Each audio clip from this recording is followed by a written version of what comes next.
చాలా మంది ఎవరన్నా చర్చ్ దగ్గరికి వచ్చి వేరే మతస్థులు మామూలు మీటింగ్ కానీ ఏదైనా జరుగుతున్నప్పుడు కొద్దిగా అడవాడు బయట చేస్తారంటే వేరే చర్చ్ దగ్గరికి వచ్చి కాల్ చేస్తారు దేవుడి మందిరం అయితే మనం అసలు ఒప్పుకోము. ఎందుకంటే మనం ఆయన మందిరాన్ని పాడు చేస్తున్నారేమో వాళ్ళని మనకంతా అత్యుత్సాహం అన్నమాట.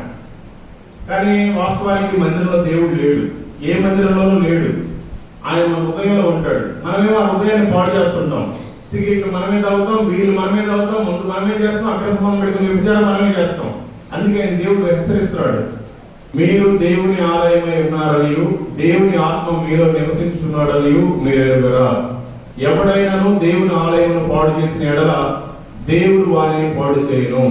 దేవుని ఆలయము పరిశుద్ధమై ఉన్నది, మీరు ఆలయమై ఉన్నారు. ఎందుకంటే ఇంకేం రిఫరెన్స్ చెప్పాలండి? మనమే ఆయన ఆలయం. ఆయన మనం తయారు చేసుకున్నాడు, మన లోపల ఆయన ఉంటున్నాడు. మనమేమో కొంతమంది అంటారు కదా, సారీ ఏమనుకోపాకండి, మనమేమో ఆ పని